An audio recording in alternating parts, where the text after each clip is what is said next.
Okay, guys, let's get started with this forum. Thank you all for coming here. How are you guys feeling today?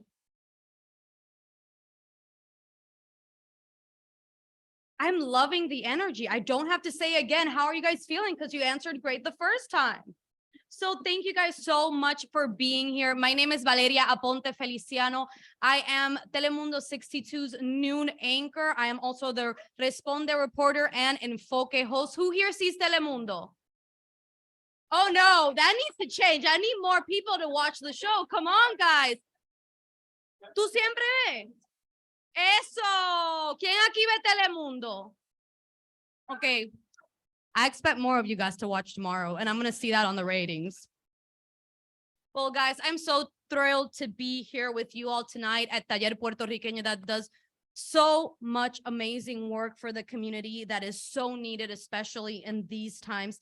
This is really a special place to host this forum, as tonight's conversation will not only shine a light on the vital contributions of arts and culture that we know it's so important here in Philadelphia, but also the on the ground work by organizations in our sector like Taller Puertorriqueño that are right here in our community, making a lasting impact in our neighborhoods and helping to overcome our city's biggest challenges. We're excited to have the candidates here who are running to be the 100th, mayor of Philadelphia. Oh, here we go.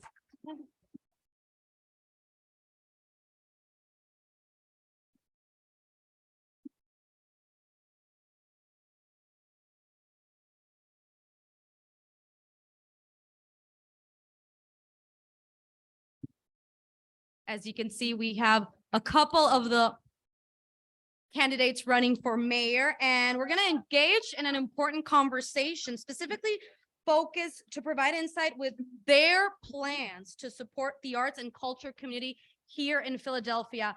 And as a voice for the arts and culture community here in Philadelphia, the Greater Philadelphia Cultural Alliance has organized this important event to discuss tonight, as its organization's mission lead is strengthen and amplify the 400 member organizations that make up the region's cultural community. The Cultural Alliance is grateful to be a recipient of the Lenfest Institute's Every Voice, Every Vote campaign, which has hosted forums across every corner of Philadelphia.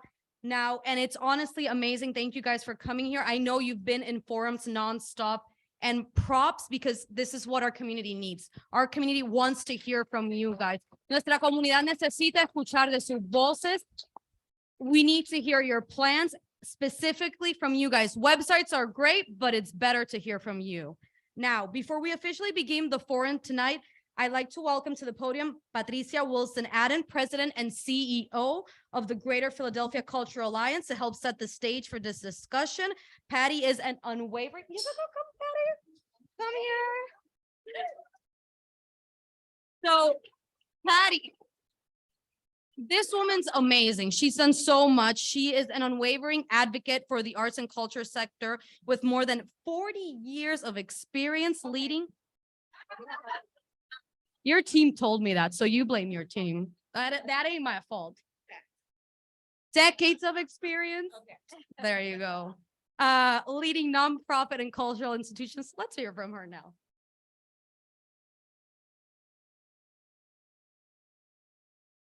It is so good to see all of you. Oh my gosh, I am so impressed and energized by this crowd. So thank you, Valeria, for making this night so special. We're so glad to have you with us. And on behalf of the Greater Philadelphia Cultural Alliance, I'd like to welcome all of you to the PHL Arts and Culture Mayoral Forum tonight. Seeing so many members of our community engaged here tonight is a powerful, a tangible demonstration that the arts and culture community holds a deep interest in the election of Philadelphia's next mayor, and that our community is an active community, an engaged electorate that seeks a mayor with the vision and the commitment to elevate arts and culture policies in their administration. Philadelphia's cultural community stands ready to be activated to help solve the most pressing issues facing our city. Tonight, we hope to hear how the candidates running to be our next mayor will work with us with us and for us to fully leverage the potential of arts and culture to benefit Philadelphia.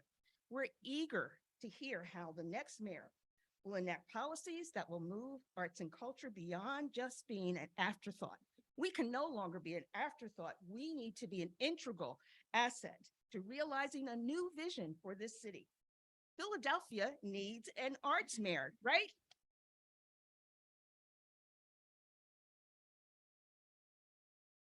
So tonight, as we listen to the candidates this evening, let's keep in mind the qualities of leadership we require, we, the arts and culture community, require. Philadelphia needs a courageous, decisive leader who will proudly champion our diverse arts and culture community organizations, our artists, our entrepreneurs, while also harnessing the power of our $3.4 billion industry to change the city for the better. Philadelphia's next mayor faces many challenges. We all know that. And we don't expect that next mayor to undertake these challenges alone. The Cultural Alliance and our partners throughout the community have identified 5 key priorities that we believe will have a transformative impact on our sector and the city as a whole. So we urge the next mayor of Philadelphia to establish a permanent Department of Arts, Culture, and the Creative Economy, led by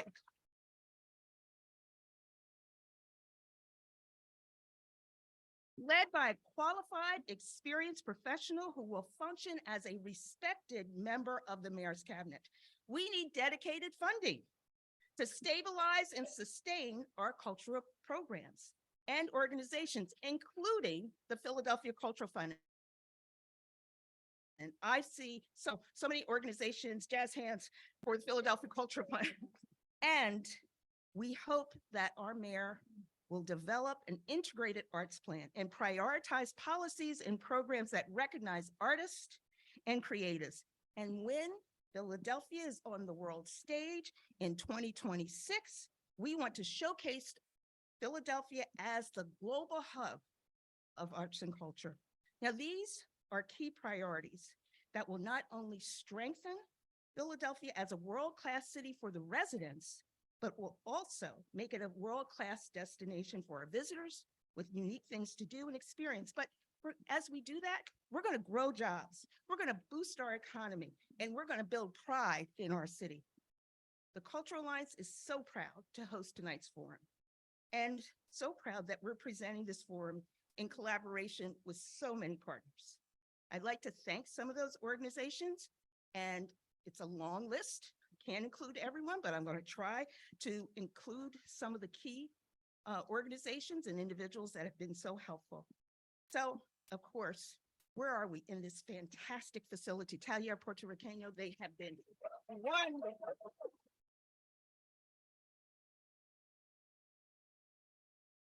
The Mural Arts Program, a steadfast partner to the Cultural Alliance and cultural organizations throughout this city. Yes, you can clap.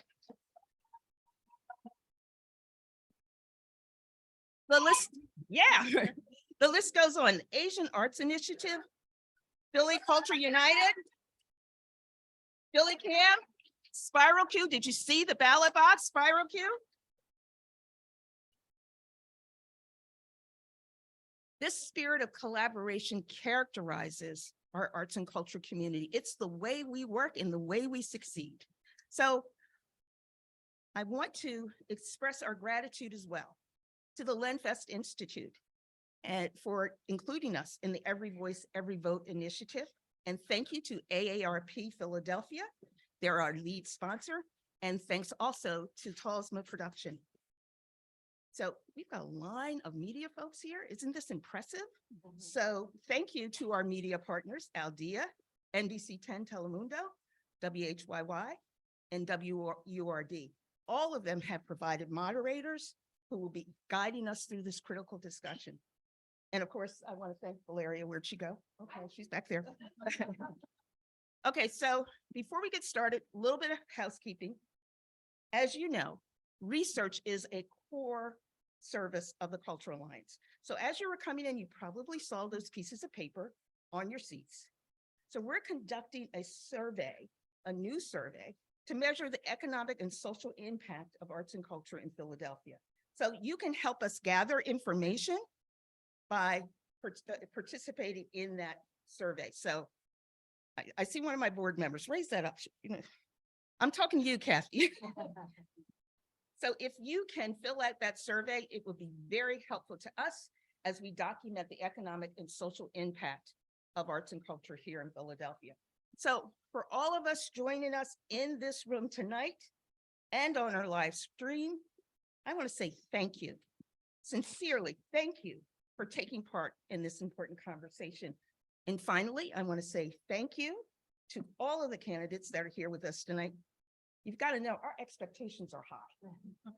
Our expectations are high, and we look forward to learning how you will support arts and culture here in Philadelphia. Thank you.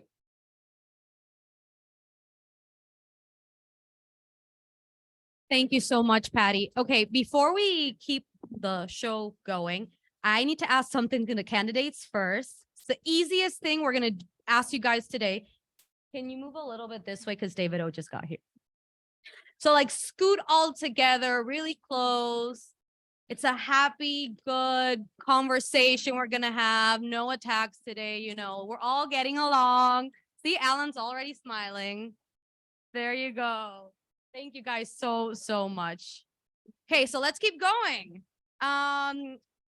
So yeah, thank you so much to Patty and to the Greater Philadelphia Cultural Alliance. They are honestly doing an amazing work in the community. Also getting us all together, all the candidates, all of you guys. I'm loving that I'm seeing more and more people get here. But now I want to invite a fellow Boricua here to talk to us, because you know what? She's the executive director of this place, of this amazing place here in the community, Taller Puertorriqueño. She is, oh yeah, I should have asked this. Who's from Puerto Rico here? Oye, pero mi gente están bien calladitos. ¿Qué pasa? No, wepa, hay que aplaudir. Así que when I mention Nacheli now and she comes out, I want a warm welcome, like if we were back home, okay? So let's bring in Nacheli Ortiz Gonzalez, Executive Director of Taller Puertorriqueño.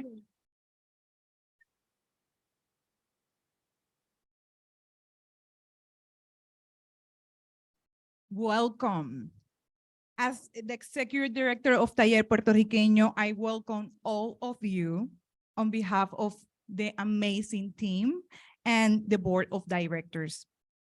As the daughter of the oldest colony in the world, Puerto Rico, I would like to acknowledge the ancestral territory of the Lenape people on which we stand, recognizing the suffering and injustices that our ancestors endured. Thanks to that, we exist. I welcome the mayoral candidates, the press, and the arts and cultural leaders of the city of Murals, Philadelphia. I sincerely thank the president and CEO of the Cultural Alliance, Patricia Wilson, for intentionally selecting Taller Puertorriqueño as the venue for this forum. Practicing inclusivity brought to El Barrio, to the cultural heart, the principal voices in the arts and cultural sector. Gracias.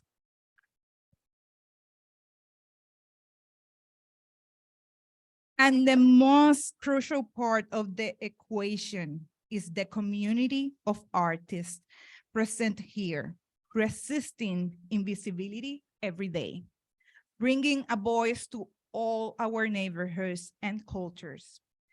I know there have been a lot of major forums happening all over the city, but the fact that we are all here in El Barrio is historic.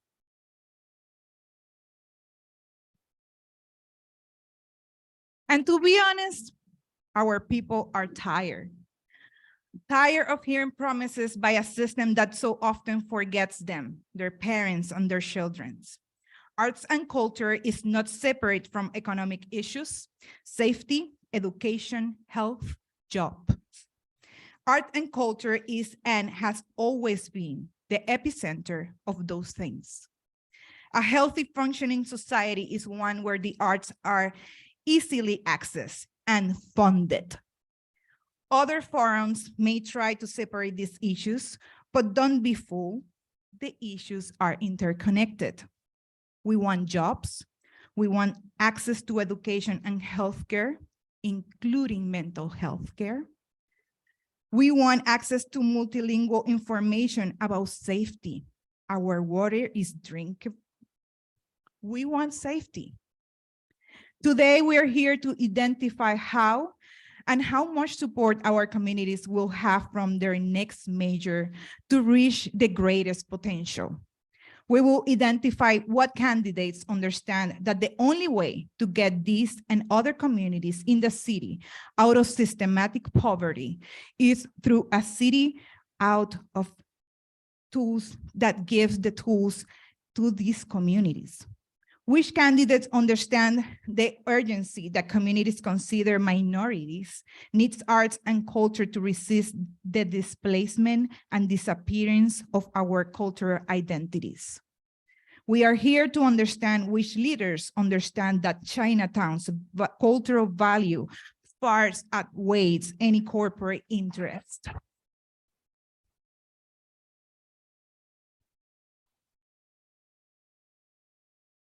We want a new mayor who actively cares for the base and poor people. We want a mayor that changes the system because it's outdated and never, ever was meant for all. Most of all, we want our new mayor to listen and act, not just talk. Thank you for coming to El Barrio, to Kensington, the Badlands. Thank you for leaving Center City. Thank you for supporting a new vision and future for Latinx, Asian, African diasporas, queer, and trans people based on sustainable and new creative economies, entrepreneurship, and cultural tourism. We want and need a mayor who believes in our community's workforce development as designer, seamstresses, painters, writers, actresses, dancers, and many more, so we can not just afford to stay in our neighborhoods, but make them flourish. We want our democracy to work for us, not just those the system was built for and has left behind since the beginning. Let's get that tax that serves directly to the healing of our communities. Let's get funding through the arts to repair and reconcile past hurts still holding us back. Thank you for believing in Philadelphia that cares and participates. A Philadelphia that understands building a better city starts in the human and is built upon the power that comes from a civilization based in the humanities. Bienvenidos, bienvenidas y bienvenides.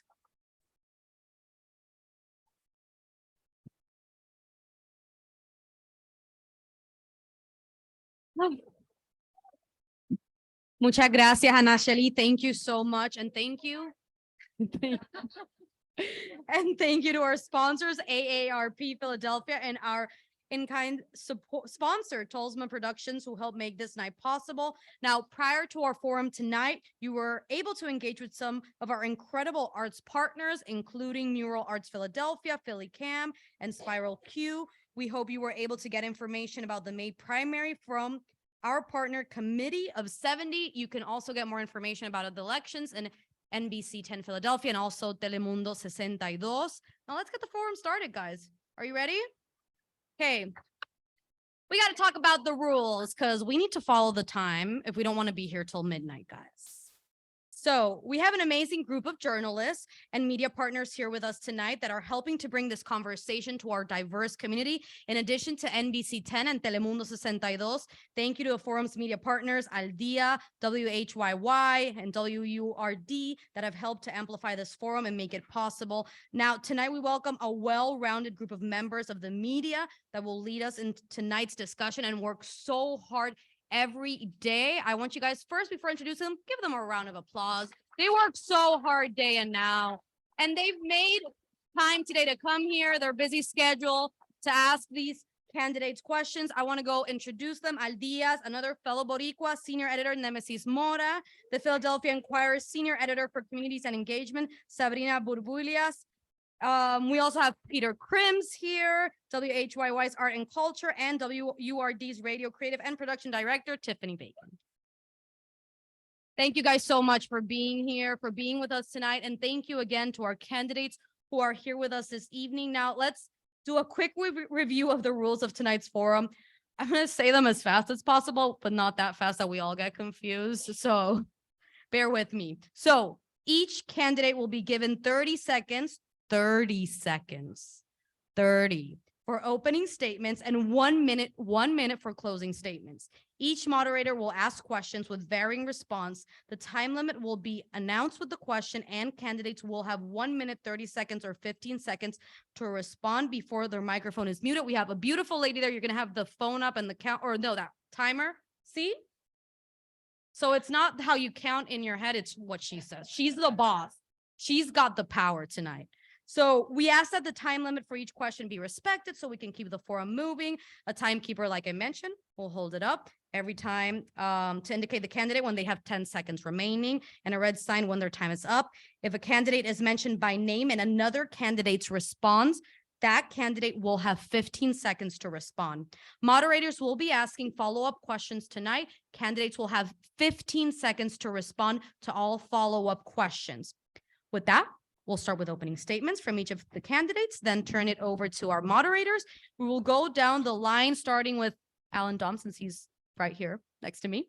And all candidates will have 30 seconds to introduce themselves, but you guys have to answer the following question while giving the opening statement, which is, what is your attitude about the creative and performing arts? Do you believe it's a luxury or is it essential?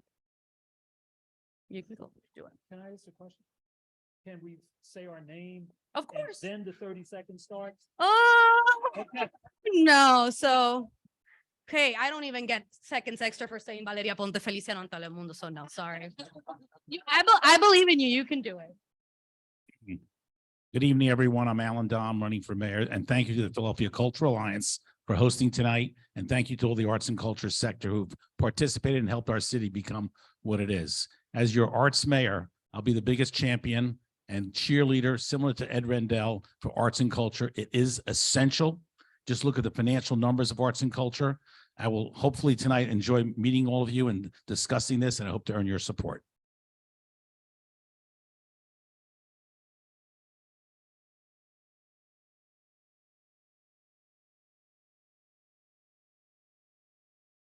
My name is Rebecca Reinhardt. I'm running for mayor, and I believe that the arts are absolutely essential. They are essential for the economy in our city. They are also essential for human well-being, for the beauty that art brings in people's lives, for the healing it brings, for trauma, and for expression. I believe in the arts. Buenas tardes, soy María Quiñones Sánchez. Bienvenido a nuestro barrio. Welcome you all.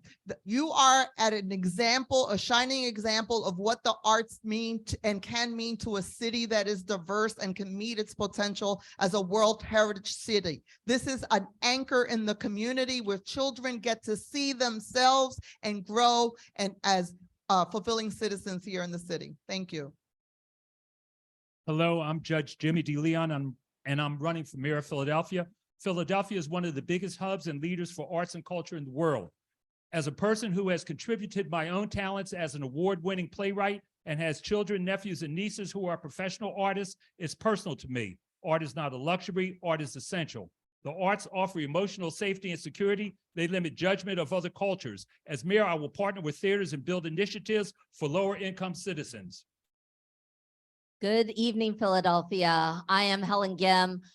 To me, the arts is inseparable from life. I knew this because this is not just a platform for me. I founded arts organizations and festivals. I fought hard to bring the arts to every child in every public school. I stood alongside working artists and creators who were fighting for unions and fair pay.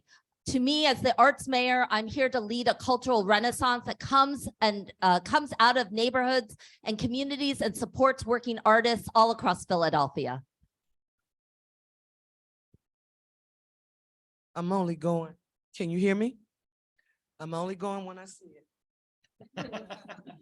like public education, arts and culture is essential. It is the only tool that can't be controlled by power and or wealth to let anyone, despite their race, class, or socioeconomic status, know that they are packed with potential and pregnant with possibility.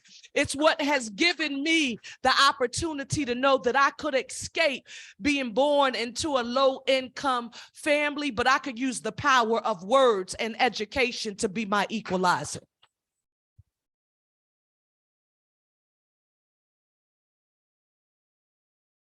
Derek Green, candidate for mayor.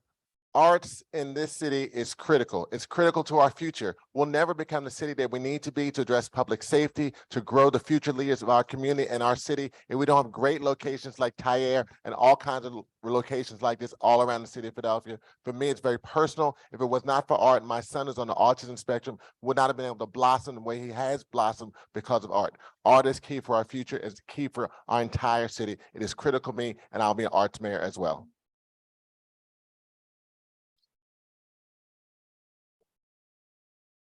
All right, good evening. My name's David O. When I got elected, I had already run on a platform of the creative arts economy. And so I recommended to Darrell Clark that we create a committee that dealt with global opportunities and the creative arts economy, creative innovative economy. And since then, this committee has formed the Music Task Force, Film Intelligence Task Force, as well as the Fashion Task Force. Art is critical to the future of our city.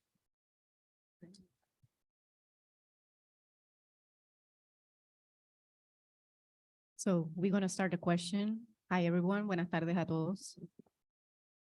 Everyone can hear me well? No, right? And now, better? I'm going to try to be loud, okay? By 2020, Philadelphia recorded a 27% growth in the Hispanic population.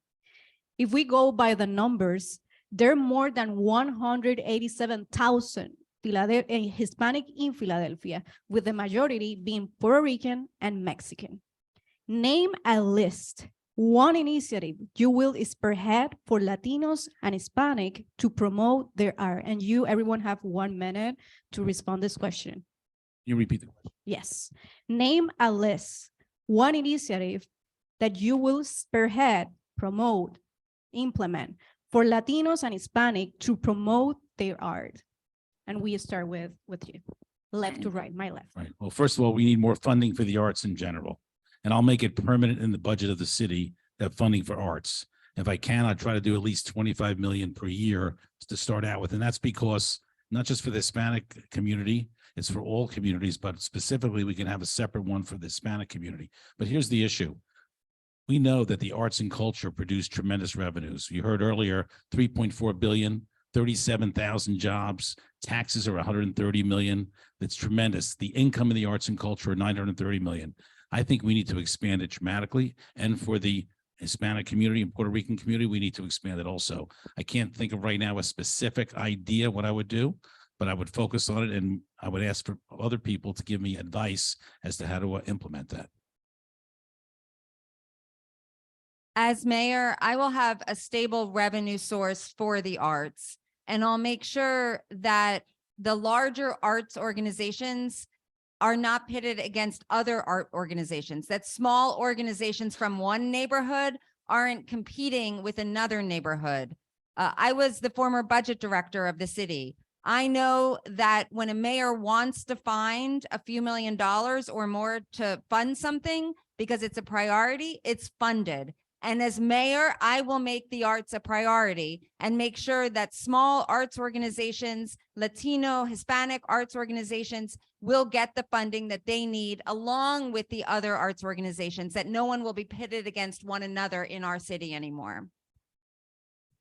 Thank you. I will continue the work that the arts organizations, both from South Philadelphia, North Philadelphia, and further north, 5th Street, Philadelphia, create a connectivity of a corridor so we can brand and use arts to brand neighborhoods, give them their identity. So when folks come through a neighborhood like El Centro de Oro, they know who lives here. They know because they'll feel the vibrancy of the arts, the culture, and the work, the designing, the fine dining, and other things that we can have here. So connecting, using arts to connect our communities from the south to the north. Thank you. Thank you for that question. So let's start here. I want to bring the entire city up. So first of all, from all school children from K to 12, all of them are going to have arts in their school. They're going to be able to choose between acting, music, whether or not they can make uniforms, whether or not they want to be stagehands, whether or not they want the culinary arts. They can choose through all of those particular aspects in order to learn social emotional learning. And through all of this, this will increase our children where they receive empathy, and they'll be able to function as human beings in the society that are respectful to all races. So for that way, we will not only bring the Hispanic community up, but we will bring all broken schools up together. So I'll start by saying in my permanent office of arts, culture, and the creative economy, we're going to lead a cultural equity policy that focuses in on making sure that every community, particularly in neighborhoods that often lack access to arts organizations, supports, and funding, will have full access to arts and funding. And that will use the power of city government. It's going to make sure that all of our parks and recreation centers come to life with arts programming. It's going to make sure that we focus in particularly on public schools and particularly in neighborhoods that have been deeply impacted by violence and trauma to make sure that our young people have equal access to the arts. And then second, I want an artist bill of rights. I want a commitment to every single working artist and creator here that we are going to fight for a fair chance at better pay, at healthcare and benefits, at a working standard, and then a level of investment in fellowships and other opportunities led by the city of Philadelphia as well.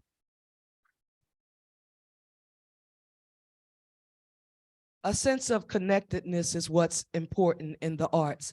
I'm sitting here and you're going to hear a whole bunch of great ideas, but operationalizing good thoughts so they don't go sit on the shelf and collect dust is essential. Right here at Taller Puertorriqueño, think about Esperanza, its arts and its cultural center. Our issue is not just us knowing us. It's about other people getting to know who we are. If we want to find a way to use arts and culture as a unifying tool, as an anti-violence tool, how about we find a way to bring non-English speaking Philadelphians like Sherelle Parker together with those of you who do, and we find a way to use this arts center as a tool to bring people together. It's a unifying force that's underfunded and underutilized, and I'll be a mayor that makes it a deputy's job to fix it. Now, I was the national president, Democratic municipal officials, and in that role, I had a chance to go to other cities and see what other cities do. In a green administration, we will never see a getting away of a mayor's office. That will not happen because we're going to have an independent commission like they have in DC, an independent commission of arts and humanities, and it's going to reflect the entire diaspora, not only the entire Latin diaspora, but the Asian diaspora, the African diaspora, and make sure we have real investment and real exchange of cultures. In addition to that, just like I did with a housing trust fund, we'll have a dedicated funding stream for the Cultural Fund, which is an organization I was a part of for a number of years, and that ties into the public safety issues in our city, giving a place for young people to go after school to engage and learn about the arts and culture and become future leaders. That's what we need to do in the city. That's what I will do in a green administration, making sure that even after my administration's over, we have an independent legacy of arts and culture in the city of Philadelphia that can never be removed by any future administration.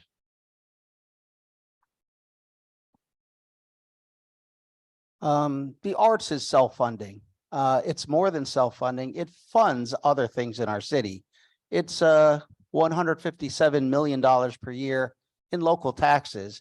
That's why I proposed in a bill that we establish a $40 million arts recovery fund after the pandemic. It would be essential to us that we do that because of all the damage that was done because of the pandemic. Chicago has a $60 million arts recovery fund. New York has more than enough money, but we need to do that as well. One of the things that the arts does is it creates connectivity, of course, but our city needs to reach overseas. I think one of the benefits that we could do tying the Commerce Department into the creative arts economy is to connect Philadelphia to other countries and cultures where the arts in this section of the city, the culture would be a great revenue generator. Candidates, can you please provide us with a specific example of how you feel the creative and performing arts can influence positive outcomes for some of the major issues in the city? You have 15 seconds for your response. We'll go down the line, starting with David O. Yeah, there are many very unhappy people impacted by poverty and violence. Arts is a way to reach them and to give them an opportunity to express themselves and have a fullness in their life that is missing. You can go no further than looking what Jane Golden has done with the Mural Arts Organization, especially the Guild, the restorative justice that is done. I've gone to many graduations of the Guild and see what it's done to men who were caught up in the criminal justice system and how they were able to change their lives and actually give back to communities and start to become entrepreneurs and mentor other people as well. White supremacists thought they could divide a community at 5th and Alany by destroying the George Floyd mural. It did nothing but unify us, and our network got stronger. We redesigned it and we became more unified. Violence has impacted young people so dramatically here in our city. I'm guaranteeing that we have arts programs, wellness programs, after-school programs for every young person at every school. The arts is part of my anti-violence gun reduction program. And you can go to my website at deleonformayor.info and look at the entire program and see how arts is part of the whole thing for reducing violence in this city.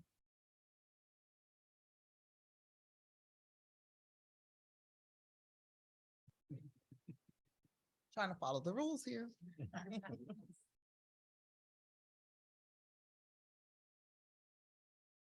How we built out the city adds safety, but it adds cultural identity, using murals, using statues, open spaces and parks and branding them will help us feel safer in our communities. I've been on the board of Mural Art since 2016. I've seen the power of art with the Guild program, also the Color Me Back program, that have really transformed people's lives and given them second chances.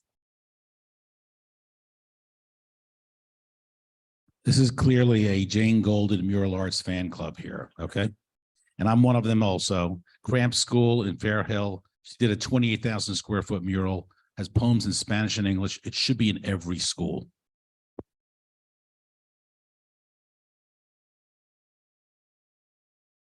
What will you do to ensure equity in the funding of arts organizations by the system?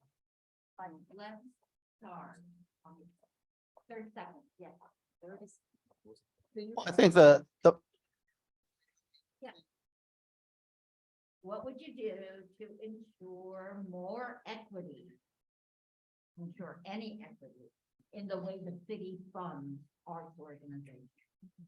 I think the most important thing is you take the arts leaders from the communities and you put them in the decision-making role of who's getting funded for what. Leave the artists to determine what funding is most vital, most important to the communities that they represent. And also ensure that it's nonprofit as well as for-profit, because that's how people want to make a living and be the person they aspire to be.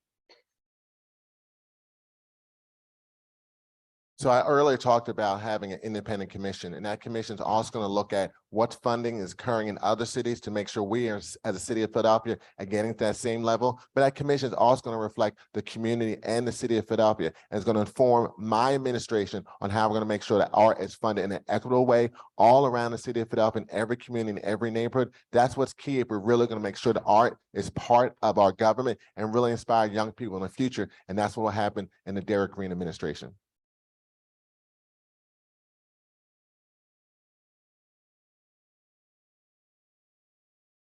As stated, we will have a deputy mayor for arts and culture who will report directly to the mayor. In addition to that, we will have a dashboard that lists every arts and culture organization that is funded by the city of Philadelphia according to genre and or median or zip code. In addition to that, neighborhood-based organizations will be essential, and we will make sure that what is happening in town is readily available in neighborhoods as well. Equity is purposeful. That's what I know. And one of the most important things is recognizing that you're, as mayor, as the arts mayor, that my cultural equity policy is going to focus primarily on making sure that communities have access to arts performances. We're going to map out the city, making sure that there's a metric for access, making sure that working artists and organizations are supported within those neighborhoods, and ensuring that we have equity and diversity built in throughout every single part of our agency and through our cultural work. The first thing I would do was guarantee that the Philadelphia Cultural Fund receive the $1.5 million that they are supposed to receive in order to fund the organizations such as you are here today.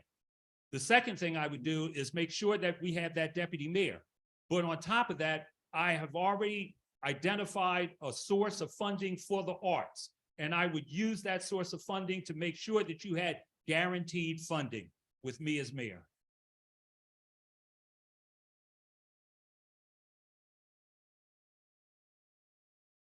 Folks, in order for us to move forward equitably, we have to readdress the disinvestment that has plagued all of our neighborhoods. So I will start with a heavy investment in making sure every neighborhood has access. When we become equal, then you move forward together. This is about readdressing past disinvestment in all neighborhoods.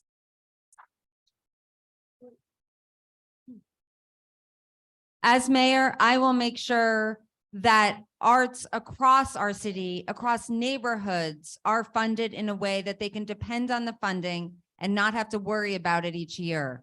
I will have separate funding streams within my Department of Arts and Culture for small neighborhood organizations, for the Cultural Fund, and for larger arts organizations to address this in an equitable manner.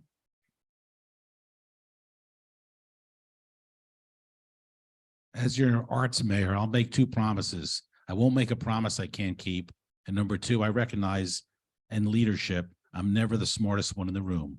I will have a hospitality, arts and culture cabinet meeting on a monthly basis to provide all the good ideas that they have, including many people that are here. And I think they'll be able to produce great results. And that's, I think that's the key of being the mayor, knowing to tap into much smarter people and ask for their advice.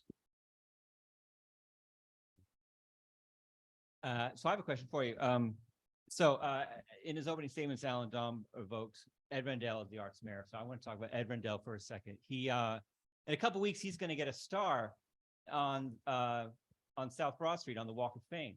Well, the Walk of Fame is where we honor all of the city's musical heroes. Ed Rendell is going to join them, despite, near as I can tell, having very little musical talent.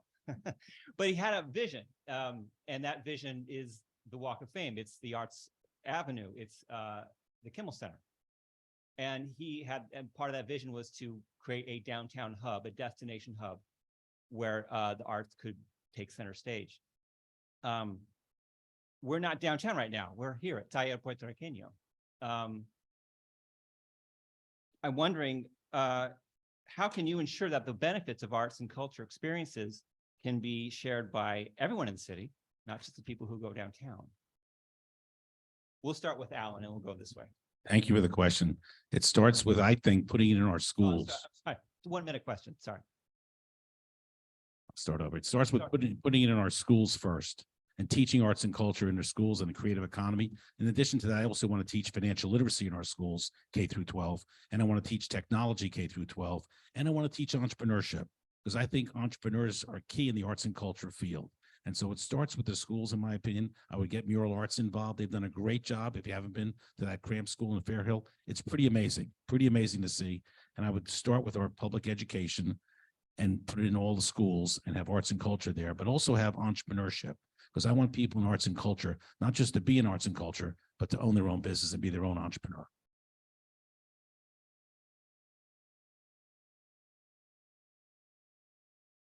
As mayor, I would make sure that the arts are prioritized in every neighborhood. Of course, we need a strong arts, vibrant economy downtown, and we need to make sure that our arts institutions downtown have the environment and the support that they need. But what I will do as mayor is focus in on the neighborhoods because art starts close to home. Art starts in the school. Art starts from where you can walk to every single day. And we need to feel that and support that across our neighborhoods. And that's what I'll do as mayor. Making sure that there's arts in the schools, making sure that community organizations are well funded and supported by the city, and that technical assistance and support is available when needed. That's what we need to do to truly lift up our city and to have arts be a part of that. Thank you. To think big and think bold is to use the opportunity of the recovery to say to those large institutions, how do we partner with community-based organizations and have people from our communities go to those major institutions? And how do those major institutions partner with community-based institutions? How do we incentivize those partnerships so that we use this recovery together? In addition, how do we use small-based organizations like Taller and grow them through partnerships at the school district, right? If we want arts and culture in the schools, we have vibrant community organizations all throughout the city that would welcome an opportunity to go into our schools, partner with our schools, and offer them. That is thinking bigger and bolder. The crisis and the recovery now creates an opportunity for us to say, how do we all grow, get out of this, and use this as an intersection point about why we need each other? Thank you.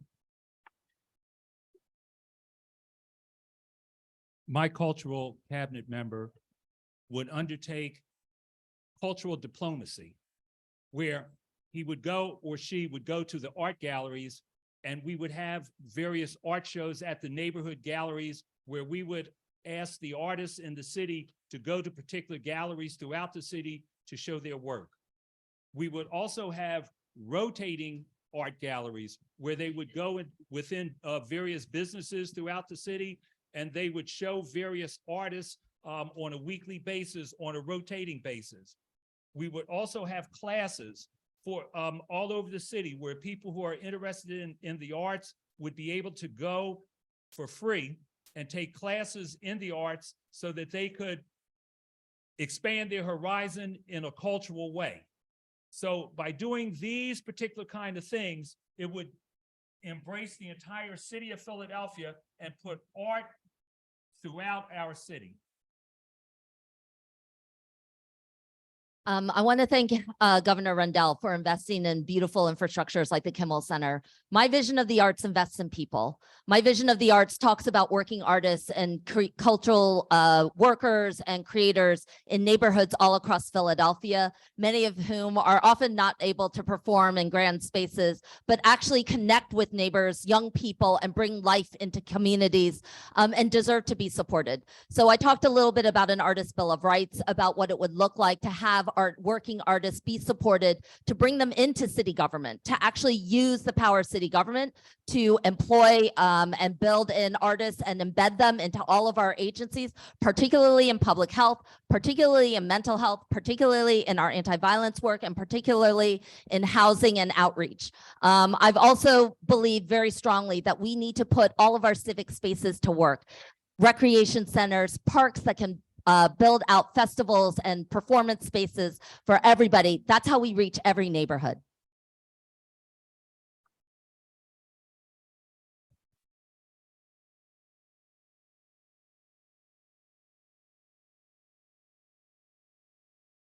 Philadelphia is one of the most segregated cities in the United States. No matter what neighborhood you live in, you should have access to the arts and culture, but we have to deliver it in a very different way. I want public schools to be open year round. I want them open as early as 7:30 in the morning and close no earlier than 6 p.m.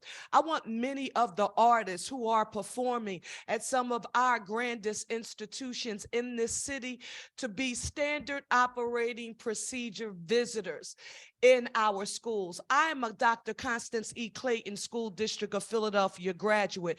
I had an artist in residence named Lamont Steptoe and Becky Bertha when I was in high school, not public. The arts must be ingrained in every aspect of public education. We have to think bigger, think bolder, and do things a tad bit different to make sure it happens. As mayor, Governor Rendell was a visionary to have an avenue of the arts from South Philadelphia, and it was supposed to go up to North Philadelphia. But imagine an avenue of the arts in our commercial corridors all around the city of Philadelphia. As a council member who was a champion to restore the money back to the culture fund and expand it to the greatest levels ever been, imagine if we can invest in our commercial corridors. I think about Quintessence Theater right on Germantown Avenue. These arts and cultural organizations are anchors of our commercial corridors. We need to make sure that Commerce Department, and this will happen in a Green administration, partners with the arts and culture community to provide technical assistance to grow the businesses and arts and cultural organizations on our commercial corridors in a way that shows that we really believe that arts and culture is part of our economy. It grows businesses, it grows small businesses, it grows entrepreneurs, and those are the things we need to do in order to really embrace arts and cultural organizations. And in a Green administration, that will be my focus, not only having an avenue of arts on South Street, on South Broad Street, but around the city of Philadelphia and all commercial corridors. This neighborhood, this community could be a destination point if the people wanted it. It could be, maybe it should be, but it's up to the community. If they wanted people to come here for the dining, for the culture, for the music, for the nightlife, for small venue live entertainment, for Latin jazz, for collaborations with people, for the Spanish language, this is what this neighborhood could be. We have to help this neighborhood realize its aspirations for what it could be. Much of it is in the arts and culture. It has to be safe. First, we have to ensure that everyone is safe, they feel safe, that the crime and violence is reduced, that the children can walk freely, and that the people can come here, that the visitors from the airport to Center City make this neighborhood a destination of arts and culture to engage with the people, because we have so many neighborhoods like this. We're a city of neighborhoods and opportunities. When a Latinx, Latino, or Latina artist applies for a grant, they face with the harsh reality that all application, or some of them, the instructions, the guidelines are written in English. The same happens with the theater in the city, especially in Center City. Given that Spanish is the second most spoken language in Philadelphia, what do you propose to make arts and culture a more comprehensive space for bilingualism? 15 seconds. Alan. First of all, everything has to be bilingual. We have to simplify the applications. We should make it as easy as possible. And we should also have some sort of a phone number, a hotline or whatever, where they can call if they're having a problem and have someone sit down with them, help them walk through that process. We have to simplify the process across the board in the city. The city should have programs in place so that forms and processes are in Spanish and other languages that are used throughout our city. We are a multicultural, diverse city, and we need to respect and support that. I passed a charter change for language access. We need to enforce the law. We need to make sure that every single thing front facing in our government is multilingual and reflects our city. Enforce my law.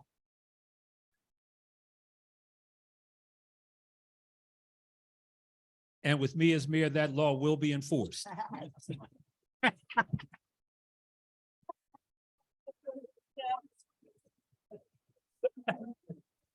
End of story. Okay.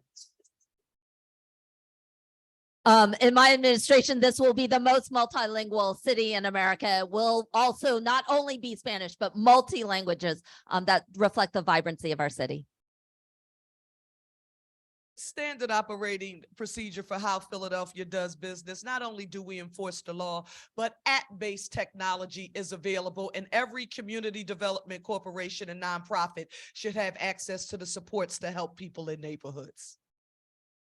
Clearly, all the applications must be multicultural to reflect the entire diversity in the diasporas in the city of Philadelphia. But we also need to partner with organizations like Taller and others that can help people go through the application process. Because I believe Philadelphians should expect more and deserve better from our city.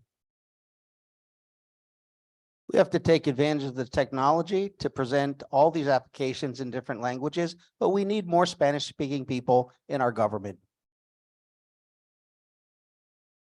Candidates, are you currently aware of various creative and performing arts programs that serve as violence disruptors, and how do you currently support them? You have 30 seconds to answer. We'll start going down the line with David O. I used to do a program when I was in council called PHL Live Center Stage. It was a free platform for anyone to submit their music and then be judged by industry leaders and then perform live and win $1,000 free studio recording time. That was all supported not by the government.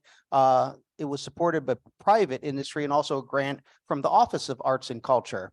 Those programs are so attractive to people engaged, especially hip hop, R&B, all the spoken word, DJing, and those type of things. Well, I spoke earlier about the Mural Arts Guild program and the restorative justice that it does, but so many of the organizations in the Philadelphia Culture Fund provide opportunities for young people to be engaged after school and out of school time. I think about Taller and the after school programs that are here. These are ways to address the violence issues by giving young people a safe place to be after school, to not get caught up in the unfortunate things that have happened in our city, which happened to young people from Roxborough to Overbrook to Simon Gratz. So we need to fund more programs in the Culture Fund with the dollars they need to do more work. As a former district council person responsible for outcomes, every grassroots community-based arts and culture, along with Little League and anti-violence organization within the district, benefited from funding via the Philadelphia Activities Fund and or the Cultural Fund. But aside from a new revenue stream, we also have to change antiquated rules.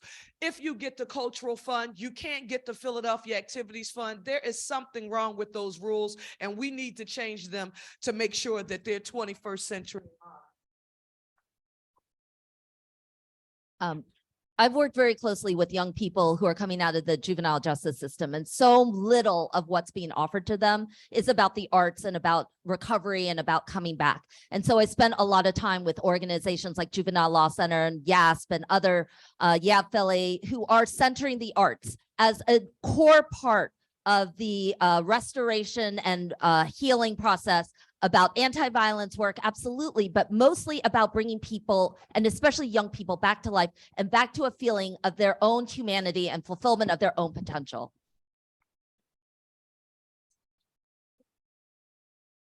I would bring the Art Train into Philadelphia, which is a virtual technical assistance program that's geared to a collaboration between the artists and the municipalities, where the artists would gain various skills at no cost to the artists. And that way, we would be developing artists specifically for the municipality of Philadelphia, where this would go throughout the entire city, and we would build our artists up.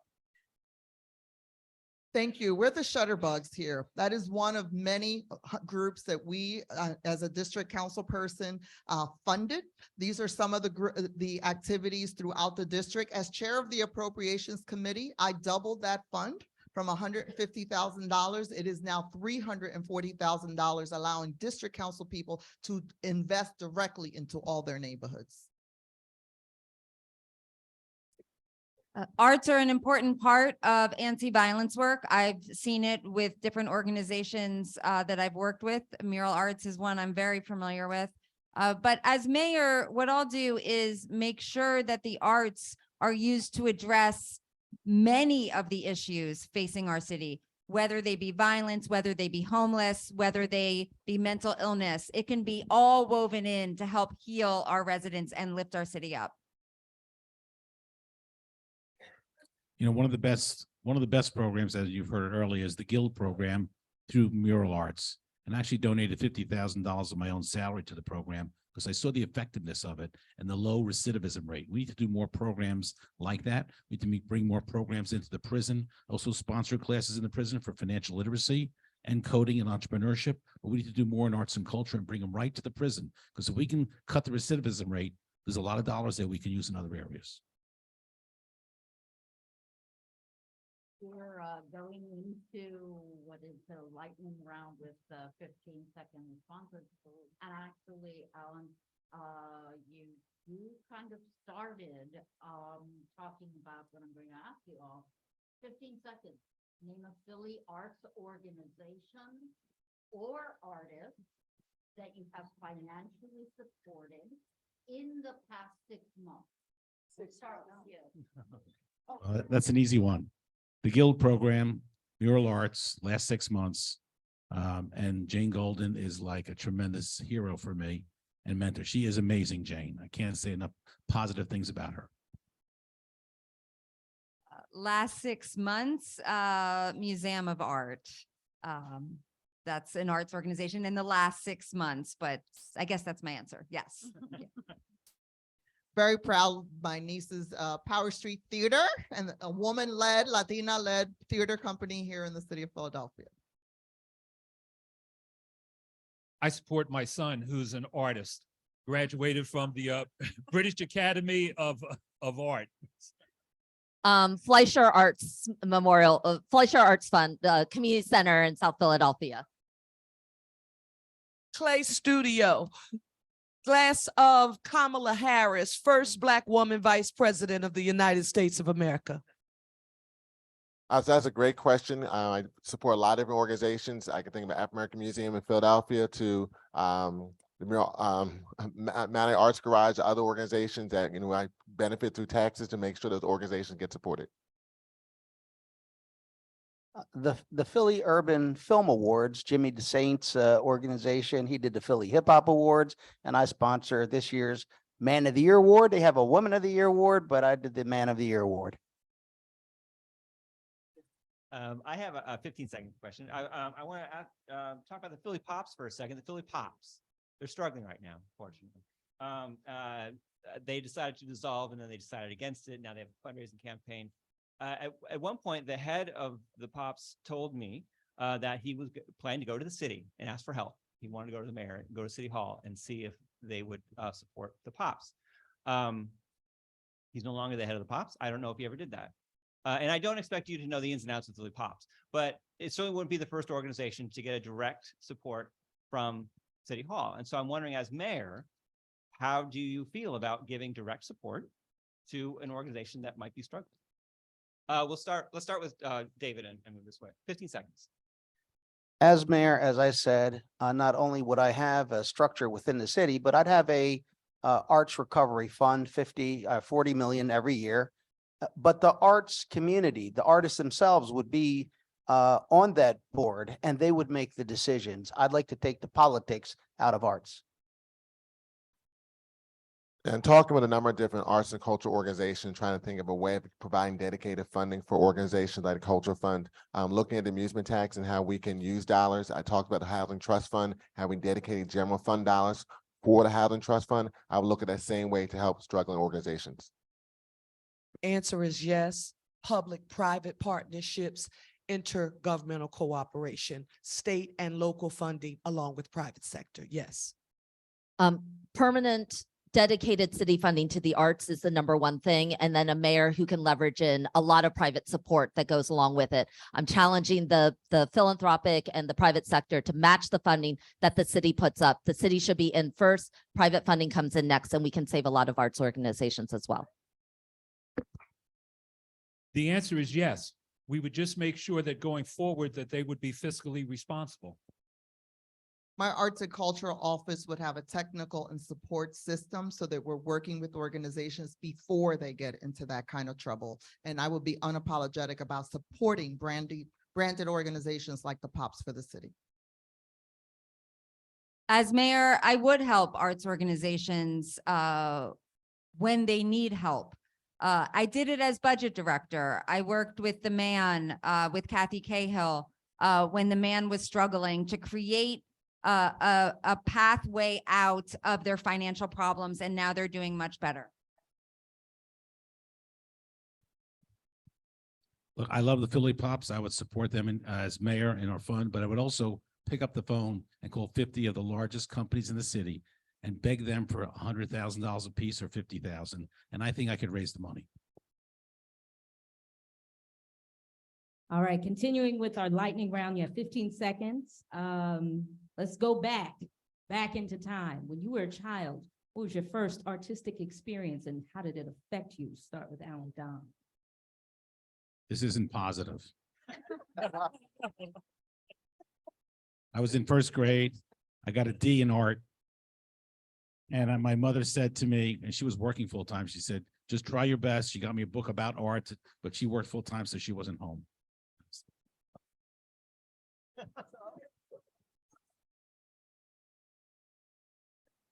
Wow, I don't know how I can beat that. I went to an arts camp, went to Bucks Rock for a few years, and really feel strongly and never that good at it, but really enjoyed art. Thank you. I've spent my teenage years here at Taller Puertorriqueño when we were not located here. So yes, and my children have come here. So I didn't have art in the school initially. So my mother gave me saxophone lessons. I was the only Asian American kid in my school. And I was asked to dress in traditional clothes for some culture day. And I remember how it made me feel. And it made me dedicated to restoring arts and culture, humanity, generations, and supports back into the life of a child and to make it honored. It was not coordinated. We were doing Michael Jackson and trying to be the Jackson 5 in the middle of the street on Penfield Street where I grew up. I've always been a big fan of comic books. I try to draw and make comic books at a very young age. I still like Marvel better than DC. Sorry, DC people. Although DC has better villains, but I've tried to do that when I make my own comic books when I was much younger. My penmanship wasn't the best, but I enjoyed and still enjoy it to this day. My mother was a high school music teacher in Korea. She was also an opera singer. So as a child, I would listen to her sing. She was a choir director at my father's church. She was a pastor and she played the piano. So I had a love of music from an early age. He sings like Kenny Rogers. I've been karaokeing with him. Gotta put you on blast. Yeah.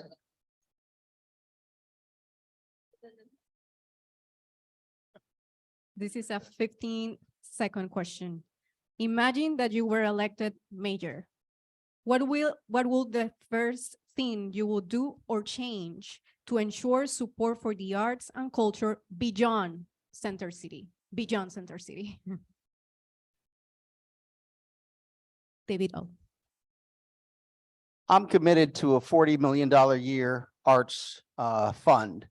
The people who would be on it would be funding that. That's easy to start day one, have the fun, get it working. Well, I'll start on creating that independent commission I talked about, as well as looking at the funding for the culture fund and expanding that greatly to make sure that our community-based organizations get the funding they need going forward to address public safety in our city. Ensuring that Philadelphia is the safest, cleanest, greenest big city in the nation that provides access to economic opportunity for all. Everyone wants us to get ready for company. We've got to get our house in order first. Day one, I'm going to write we'll increase funding for the cultural fund, write a budget that has dedicated arts funding, and enacted cultural equity policy that ensures that we get arts out to every neighborhood. For the arts, on day one, I would fund the Philadelphia Visitors Bureau as well as the chambers of commerce and have them do international and national ad campaigns where we would be bringing more people back into Philadelphia. My first budget will be a moral document, and I will ensure that arts funding is dedicated there, so all of you are not testifying in front of us year after year. You're not gonna have to come beg for it. We're gonna give it to you. Day one, and this is all in my arts policy on my website, RebeccaForPhiladelphia.com. Day one, appoint a deputy mayor for the arts, make sure there's stable funding, and make sure it's integrated into all the operating departments of the city. When I did an interview with the Citizen, they asked me, do you want to have development in the city, center city, or in the neighborhoods? I said, it's the neighborhoods. The city doesn't need it at the core of the city. Same thing with arts and culture. The neighborhoods need arts and culture, and the Capital Forum will help do that. All right, I have a question. It's a 30-second question. We've been talking a lot about organizations and neighborhoods. I want to talk about individual artists and the well-being, their own individual well-being in the city. Apparently this is the Jane Golden fan club. I'm gonna say something that Jane Golden told me about Artist Bill of Rights. I think Helen mentioned this already. But a policy that would help artists with things like taxes, housing, employment, small businesses assistance, healthcare, the things that they need to survive in the city, and they would give a little support. Would you consider putting in place an individual artist bill of rights? We'll start with Alan, and 30 seconds. We'll start with Alan. The answer is yes, but in addition to that, I think we should think about building, I'm going to call it an artist colony, for lack of a better word, but a place where people can actually live, engage with each other, and socialize and collaborate. I think it'll be really creative for the city, and I think it'd be creative for the artists. Yes, absolutely. I believe in and would enact an artist bill of rights. And I do think that it's important that we support our artists, given how much our artists give to our city. And other cities are doing interesting things. San Francisco has affordable housing attached to artist studio space. That is the type of thing that I would be interested in talking to private funders and others about bringing here to Philly. My small business tax reform already helps small entrepreneurs in terms of not having tax liability. I think we need a housing strategy for artists and residency, and absolutely included in the Bill of Rights. The answer is yes. And artists are a business. They're a business person just like anyone else. And under my plan, I'm giving help to the chambers of commerce, both the African, the Hispanic, and the Asian Chamber of Commerce, to develop businesses. So they would be able to go to those chambers of commerce and get the help they need for taxes or for any other thing that they would need, because I'm treating them specifically just like a business. I want to make Philadelphia the safest, most affordable, most vibrant place of opportunity for every artist to find and to call home. That starts with that Artist Bill of Rights. It talks about negotiating and discussing pay and healthcare and making sure that there are benefits, especially with larger institutions. It also means that we're investing in working spaces, affordable rents, commercial rent spaces, creative incubator spaces for artists and artist studios. The point, though, is that the mayor should lead on that. And that's what It took a global pandemic for us to recognize that sanitation workers and nurses were essential workers. Artists are essential to Philadelphia's public health and public safety. Every product, every incentive for home ownership in the city of Philadelphia, for home repair in the city of Philadelphia, we should market it to them and for them with every other essential constituency in the city of Philadelphia. I would definitely support an artist bill of rights, but also we need to look at what we can do at the state level and partner. I know Governor Shapiro is talking about tax credits for teachers. We should also be looking at the same ideas for artists in our city, and also expand organization and work in a public-private partnership. I think of Will and David in reference to Rec Philly and how they'd be able to create that type of space for people in the music industry. We need to do that for artists as well, and use the space and the environment and the assets we have as a city to really help promote artists. I know that the work we've done in the city council with the Illuminating the Arts grant to struggling artists, we need to do that as well, and we will in the green administration. Yes, but I think the most important thing is you have to empower the arts community. They have to be decision makers, and there has to be real resources, dollars, real money for them to have decision-making abilities over. So a Bill of Rights is good if you can enforce it, but the thing people can measure is what money did we put behind it? I have a 15-second question for you.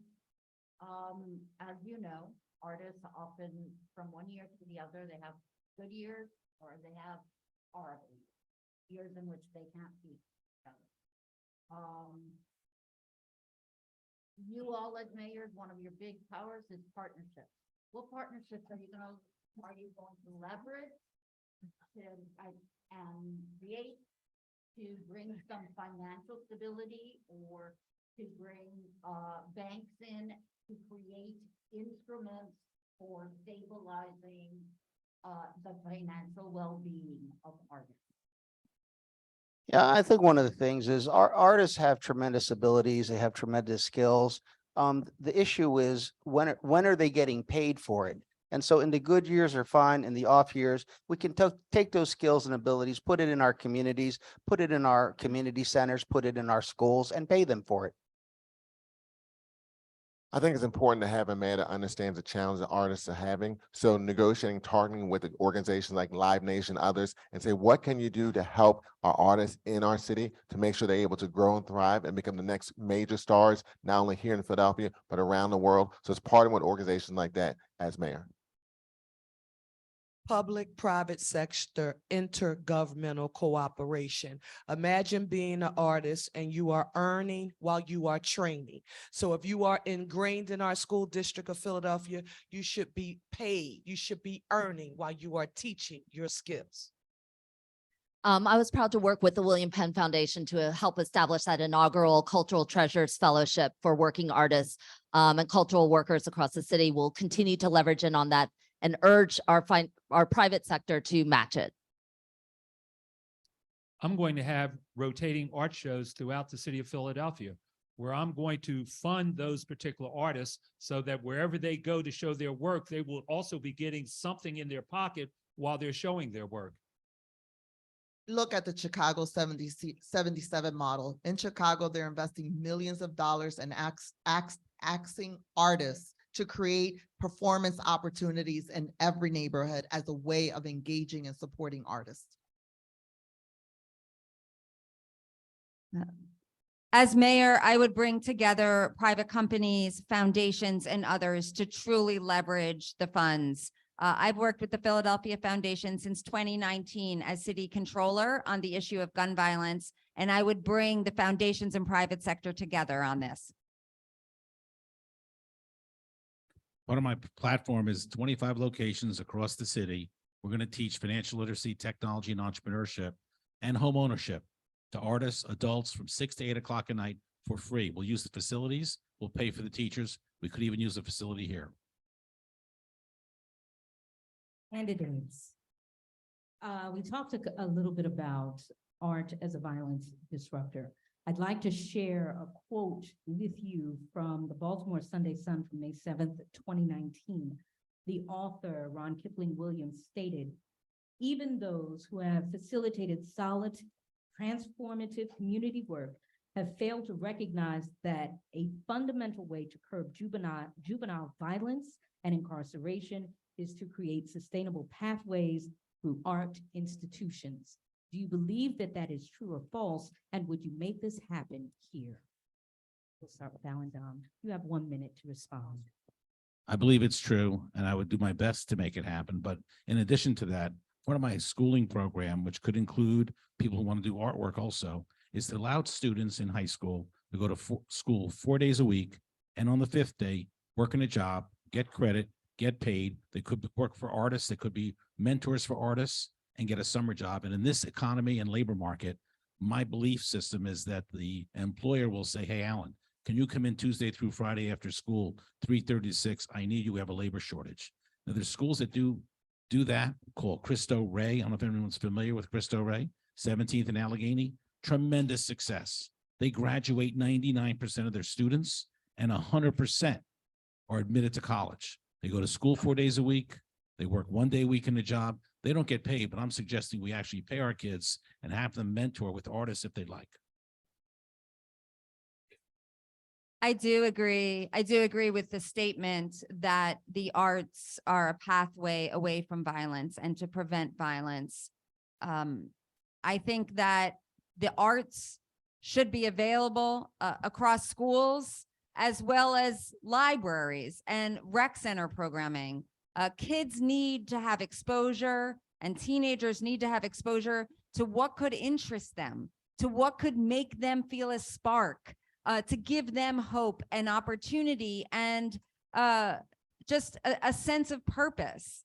Art also can be used to express trauma and feelings even before words are able to come from that. And I think that's incredibly important to have, especially with all of the trauma being felt from gun violence in our city. I agree. I think art provides young people an opportunity to not only express themselves, but to see themselves and how they fit in the world. It could be used for mental health. It could be used for trauma. But more importantly, it needs to be used for them to understand their purpose, right? And their interests and their expression. How do you do that? You partner with arts organizations to do some of that work. As a city, we are not as open to arts organizations being part of our out of school time. How do we use out of school time with young people who should not be at home alone, but could be in places like Taller Puertorriqueño, expressing, using cultural expression to learn who they are, to learn about their community, to learn about when we talk about economic justice, when we talk about environmental justice. Art is that intersection point and an expression of art where we can really help young people. Thank you. Yeah, Steve. Can I get a start over? Well, obviously I agree.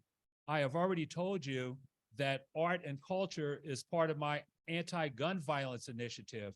I have also already told you that as mayor, I would initiate art program for every single child in every single grade from K through 12. So obviously this is something that I believe in tremendously as mayor. I know that art brings about social, emotional learning. I know that it develops relationships. I know that it teaches empathy to people. I know that it's healthy. It brings healthy relationships. So it's everything that we need in order to make a child a better adult and a better citizen. So yes, this is something that is not rocket science. I've spent a lot of time with young people returning from the state juvenile residential treatment centers, a lot of places where young people are separated for hours away from their family members, sometimes even states away. And they've come and talked to me because they are determined to transform not only themselves, but this brutal system of inhumanity when they are at the most vulnerable stages of their youngest lives. For me, one of the most transformative impacts when they come back is just about there's so little. There's just probation, there's just monitoring, there's just repression, get a job, go to school, fix everything.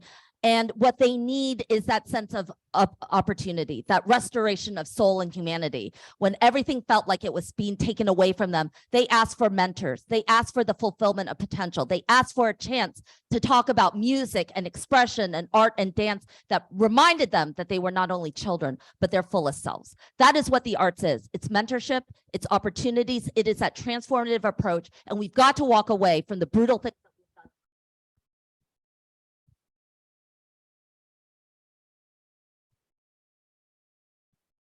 So the answer to the question is absolutely yes.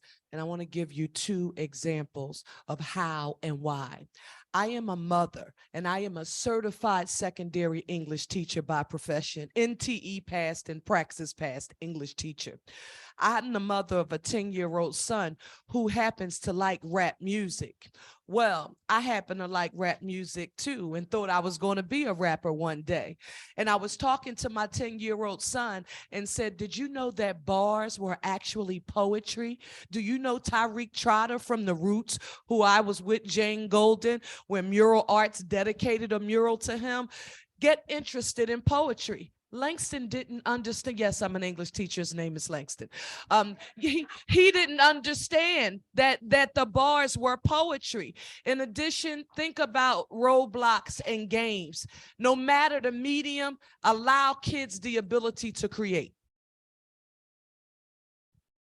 It is absolutely a pathway. And when I released my public safety plan and I talked about presence, accountability, opportunity investment with a 25% reduction in shootings in the first year of a Green administration, it's the opportunity and investment that we need to do, and we will have in a Green administration. Too often in this city, we talk in silos. That's how we get rid of a mayor's office of arts and culture. We defund the cultural fund because the cultural fund and the mayor's office tie right into public safety. The fact we don't have the music fulfillment that we should in our schools.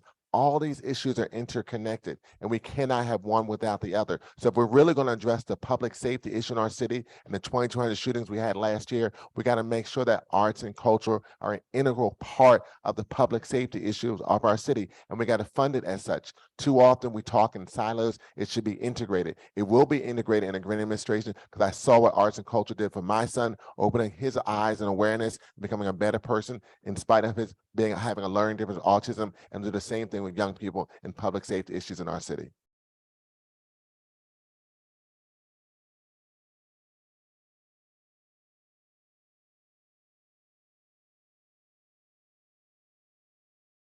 The spirit intercedes with sighs too deep for words. I think the arts touches on that. Sighs too deep for words.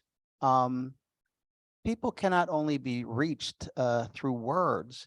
Sometimes it's through music or it's through melodies. It's through rhythms. Something touches their heart and their soul. I learned early in the district attorney's office here in Philadelphia that people are so easily broken. Something happens to them when they're young. They're so fragile. And it's a lifetime of suffering and pain after that. The arts is a way to heal that, to give them understanding, purpose, and to turn that pain into something productive and meaningful, to communicate who they are and what they aspire to be. I think the arts very much is an integral part of healing people and making them whole. This is a 30-second question. Philadelphia is called the mural capital of the world, where organizations such as Mural Art provide the space for local and international artists to display the art in the city. Currently, here is an increase in the number of murals destroyed by the owners of the buildings where the artists create the art. What solution will you implement to prevent the destruction of the murals in the city? Alan Dunn. Well, we should have regulations to prevent that. I know there was one, I think, on 12th Street a while ago that was taken down, but we should have regulations against that because that's part of the fabric and the history of the city. And so I would be in favor of putting in regulations. If we had to absolutely move it, then it should be moved to another location before it's taken down, but we should try to protect it because that's part of the fabric and the culture of the city. Yeah, I think that we need to be able to protect the beautiful murals that make our city so great. As mayor, I would look to the legal system, what we need to do from a code perspective and an enforcement perspective, work with the development community to make sure that they know that this is a priority for me as mayor and for our city moving forward. And we also need to make sure there's money to restore the murals and for upkeep for the murals in our city. Many of these murals would put on vacant lots and vacant spaces as a way of reminding people that people were there and people existed. And we didn't know what we know now, that they've become a fabric of what we look forward to when we walk through our neighborhood. So we will ensure that as we move to the future, when we establish these places that are creating culture, identity, and branding of neighborhoods, that they are fully protected for future folks who come and potential sale of those buildings. But when we started this, we didn't know what we know now. So I was part of the initiation of the mural program, specifically because I was in charge of the anti-graffiti situation where we were taking those artists and putting them into a position of painting the murals as a way to get out of punishment for doing the graffiti. So for me, it's very personal. In this particular situation, this is where I have to prosecute, because the reality is that you're messing with work that I helped develop, and I don't take that lightly.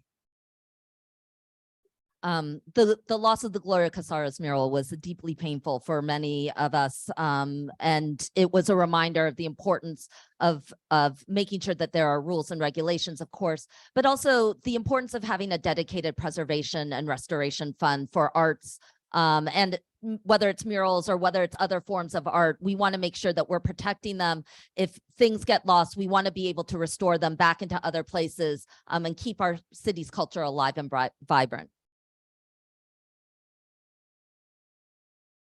Murals are public art, but they are owned by the people of our great city and a part of the fabric of our neighborhoods. No one will be able to demolish one without completing a project information form, which is already law that I had passed, so that any community where a mural exists, if you want to demolish it, you have to inform the community. We have an RCO process, and other community-based organizations should be notified, but don't demolish anything in a place where you don't live and you don't know the people.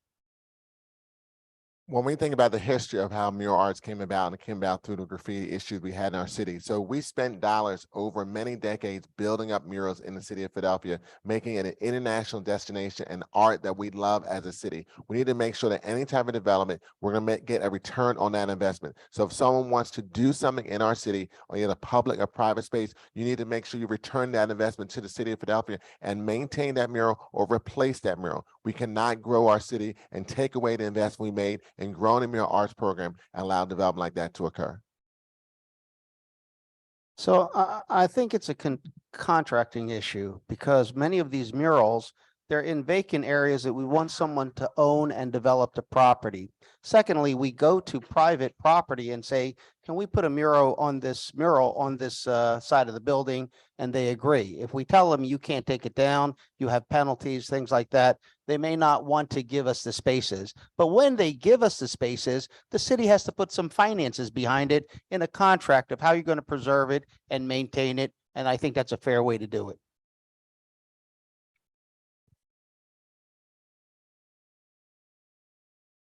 Hi, I have a question. I wanted to look at outside of Philadelphia for a minute, at other cities. About 50 plus years ago, Philadelphia created the 1% for Art program. If you don't know, I'm sure you do, but for those who don't, it's when if the city has a capital project, builds something, or if a private entity uses public land to build something, 1% of construction costs goes to a public art project. It was invented here in Philly. Other cities looked to Philly and said, that's a good idea, I'm going to steal it. And they did. And some might say they do it better. They give more resources, they have more robust systems, and they're perhaps creating more impactful art. So you can talk about 1% for art if you like, but are you looking at, this is a quickie, a 15-second question. Are you looking at other cities? What city or cities are you looking at to inform what you're going to do as mayor? Let's start with David and Ruel.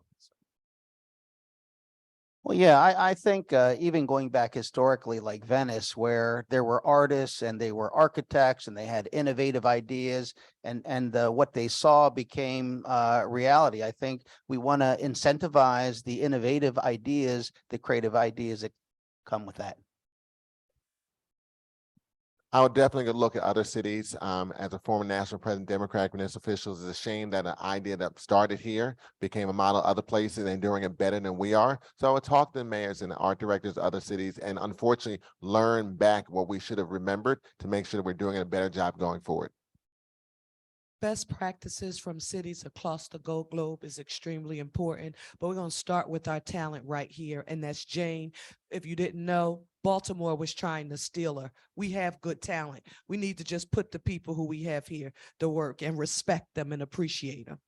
I'm inspired by Los Angeles's cultural equity and diversity and inclusion policies. I think they've transformed and really brought a full vision for how neighborhoods and communities can be included. I'm also very excited about what Culver City, California has been doing on public spaces for art. It's transformative. The truth is, I like what Philadelphia did, but I see that it needs to be tweaked because the way it is right now is for any artist. I would like to see part of that 1% go to a local artist and have his work there at that new facility. I like Boston and Chicago's plan, but we have a model right here at Rivera Center on Fifth and Lehigh. We opened up that process. We paid the artists who won the bid, the 3 finalists, and we paid them so they can develop their concept, and then we hired a local artist so we can lead again in this country. I will definitely lead by looking at what other cities are doing. As city controller, I look to other cities to tackle issues such as gun violence. I would do the same for the arts. I'm especially interested in what other cities such as San Francisco and others are doing around affordable work and creative living spaces for artists. So, they say when you take one idea, it's plagiarism. When you take many ideas, it's research. I would ask the Arts and Culture Cabinet to research across our country the best ideas and bring them back to Philadelphia. So I'm finally getting my second 1 minute. One of Philadelphia's nonprofit leaders has said that Philadelphia leaders need and lack 2 things. 1, leadership, the other, imagination. You have spent most of your campaign trying to convince us you've got the leadership debt. You got 1 minute to convince us you have the imagination. Let's start with you. Love being the first on all these questions, most of them. Anyway, I'll give an example. I'm just off the top of my head. Pandemic hits in March of 2020. April of 2020, we saw that life sciences, technology, and lawyers were booming, okay? Real estate was kind of shut down, but what was getting crushed was arts and culture, hospitality, hotels, gyms. So I called a Zoom, and many of my colleagues up here were on that Zoom with me. They were very collaborative and very helpful. And we had over 100, 125 to 150 museums, arts and culture, hotels, and restaurants on that Zoom. And I asked them directly, what can we do to help? And they said to me, we need the ability to be outside and conduct our business outside. So we passed the outdoor dining legislation, but that was also for cultural facilities that could use the outdoor facilities. And that was a lifesaver. 862 restaurants applied. We saved 10 to 15,000 jobs. That was imagining how we could work outside in a pandemic.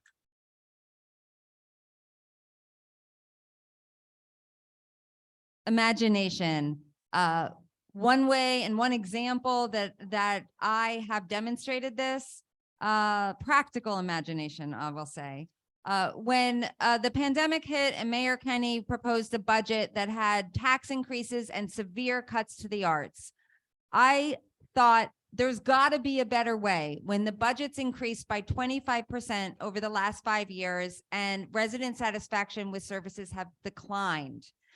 So I looked through that budget, the thousands of pages, and came up with an alternative budget, which I released to the Inquirer, that did not cut the arts and that did not have tax increases, but that operated the city more efficiently, saving over $40 million on overtime management, for example. That's the type of creative management and imagination I will bring to the city as mayor.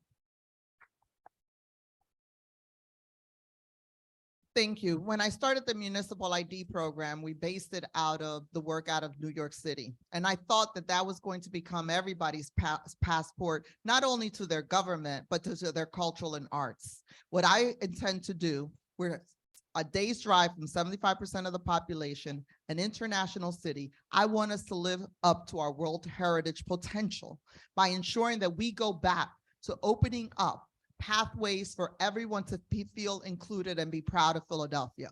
I even have the name for it. It's my campaign. It's going to be called, and I'm going to bring tourism, hospitality, restaurants, and others to the table. Come revisit Philadelphia. We're open. So imagination. Well, I have plenty as it deals with that. My local incident management system is a very imaginative plan, but we could just go back like 3-4 days ago. Okay, when we had a water crisis and everyone was slamming the mayor for his non-leadership. But I reached out to the mayor and I told the mayor, you know, you need to call Governor Shapiro and tell him to put the National Guard on alert, that if we come into a crisis, that we need to bring them in here to set up water distribution and water filtration spots throughout the city of Philadelphia to make sure that you, the citizens of Philadelphia, would have water if we have it. And I also told him to let's be transparent about it. Let's let everybody know exactly what's going on. Because see, that's the imaginative leadership that you need to act on an emergency post haste. Do not wait, because your lives are at stake. In 2013, governor cut almost $1 billion out of the budget of public education in the state of Pennsylvania, and it landed home in our school district. The district's budget for arts for almost 200,000 children went down to $50,000. And in this room, there were people who believed that our children were never going to be shortchanged. I wasn't in city council. I wasn't in government. I was a parent. I was an organizer. And I knew one thing: there was no way in hell I was going to allow kids to be left behind.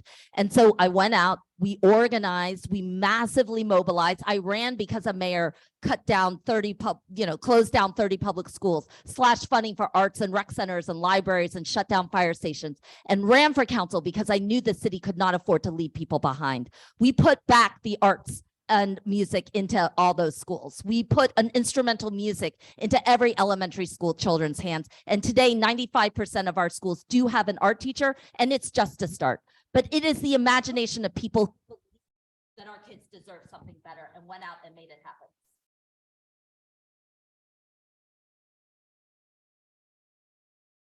People in the city of Philadelphia don't want a mayor simply with a great imagination who is not able to operationalize and put into action in their neighborhoods where they live a tangible change and improvement. So I want you to know that Sherelle Park is not what I would call an expert AOP, an expert articulator of problems. My job is to proffer solutions. Neighborhood commercial quarters and neighborhoods are dirty. I create PHL TCP that empowers neighborhood community-based organizations to hire folks in neighborhoods to clean neighborhoods.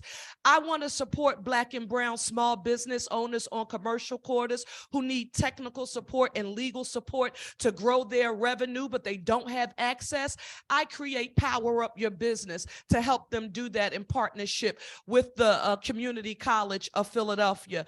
And when we needed additional revenue with a Republican governor, a Republican-controlled Senate, and a Republican-controlled House, I delivered when I didn't have a choir singing behind me asking for the same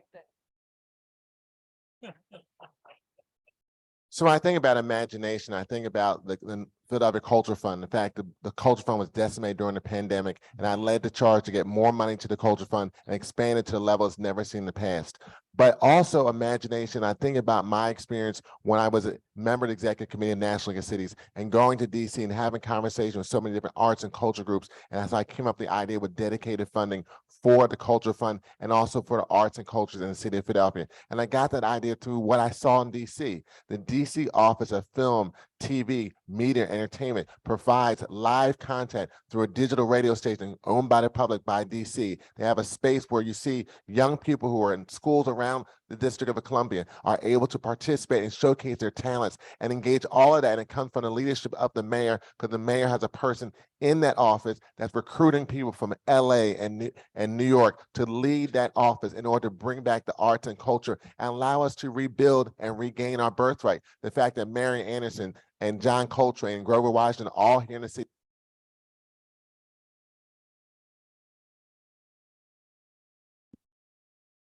At my own expense, I went to Korea to meet with the chairman of Korea Air about direct flights from Philadelphia Airport to Korea. Part of that trip was also to meet with the vice chairman of Hyundai Motor Corporation, because we had a train manufacturer in South Philadelphia, Hyundai Rotem, that employed 350 people. 20% were returning citizens. They learned to do high-tech welding. They welded high-speed trains. They were very well paid, but it supported indirectly 5,000 jobs. Part of that was meeting SK Battery, where they're developing a replacement for lithium, because lithium is critical to battery power. Also LG boarding bridges for airplanes, all to be manufactured in Philadelphia. And finally, TSI, which is a company that put the sliding screen doors at the subway platforms in Tokyo and Seoul. They would do that in Philadelphia for free for the cost of the ESCO and the video advertising. And candidates, this concludes the questions from the moderators. Thank you.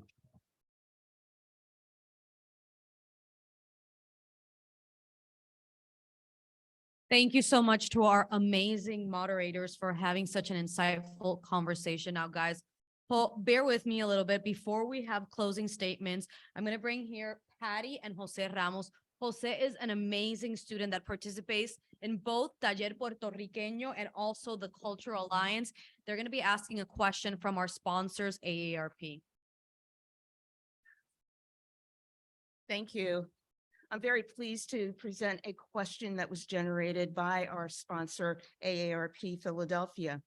A new AARP poll found that 90% of Philadelphia voters aged 50 and older believe safe, well-maintained and accessible parks are very or somewhat important. How do you plan to involve residents and community groups in the planning and design of new green and public art spaces in their neighborhoods? And you have 15 seconds.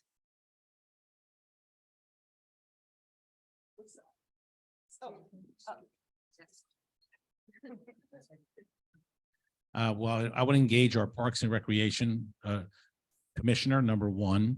Number two, I would make sure that public safety is the number one issue, not just in Parks and Rec, it's across the city. So I would make sure that the police are aware of all the Parks and Recs and are having extra patrols when possible, realizing we have a shortage. In order to ensure that there's community input and green space in every neighborhood, I would reach out to community groups, form coalitions of conversations around it, and use some of the city's vacant lots and properties to create small gardens and parks. Every single Parks and Recreation Center that we've rebranded in the 7th Councilmatic District was intergenerational. It included seniors, it included walking paths, it included first-class senior centers within it. I would just continue to do that citywide. Not only that, but the Parks and Recreation Centers should have special people that will listen to the needs of children, where they can just feel like they can just go and talk. People that have training in empathy, people that have training in mental health, people that have training in physical health. Every new project needs to have community input and community councils that are part of the creation and development of them, so that they are responsive to the needs of community, so that they're accessible, and that we have developed strong equity standards so that we meet the needs of all of our residents and community members. We will not engage in what I call, I know what's best for use people policymaking. When any development or growth is taking place in any neighborhood, the people who live there will have the first voice in the matter. As a former chair of the Center in the Park, which is a seasoned citizen organization, I will make sure I partner with the Philadelphia Corporation of Aging, as well as our Planning Commission and our Parks and Recreation Center, to bring equity and green spaces to communities all around the city of Philadelphia, to make sure that our seasoned citizens have a great place to go. I have a ambitious goal: smart cities, smart aging. It is not something new. It's being done around the world in other cities using big data technology to ensure that seniors and persons with disabilities can have as much of a good life as possible through technology.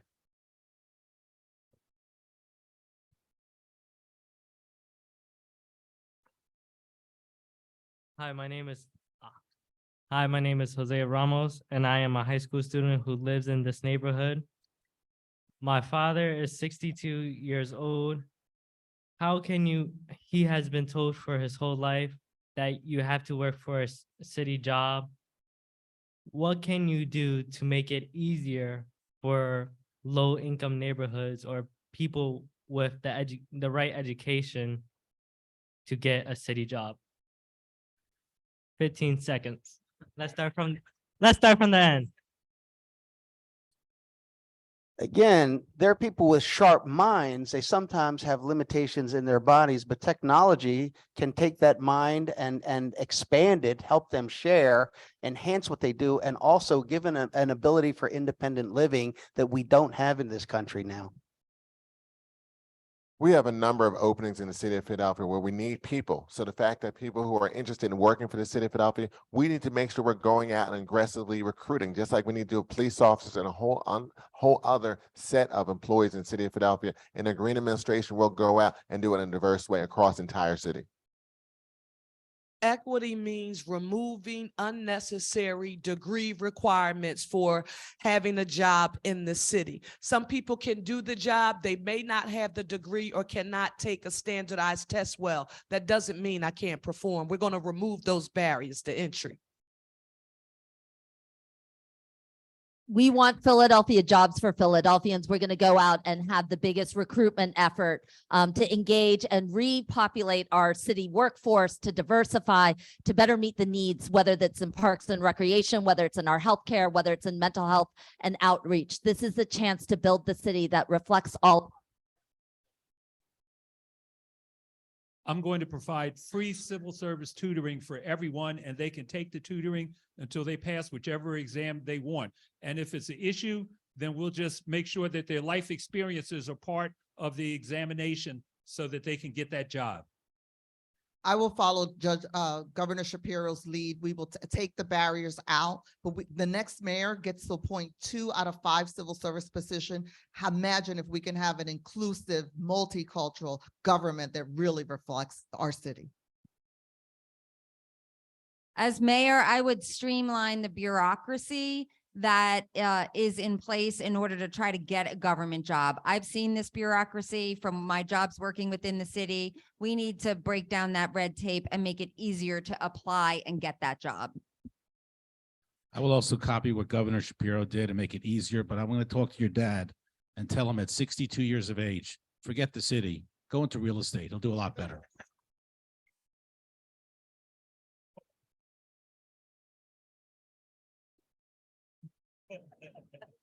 I was gonna say word, that's true. I've been told that too. Okay, vamos a wrap this up as quick as possible. We're gonna do closing statements, but I'm gonna mix it up a bit to give Alan and David a break. You're not gonna be first, but we're gonna start with Maria, then Rebecca, then we're gonna go this way. And you guys, 30 seconds for closing statements.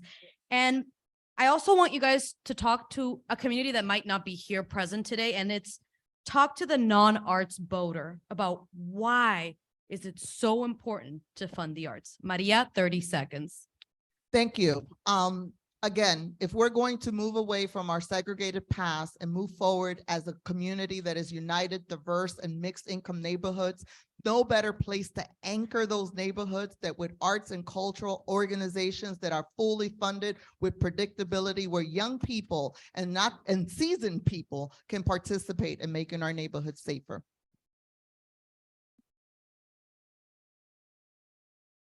To a non-art supporter, I would say it is important to prioritize the arts because the arts are an economic driver and the arts create community health.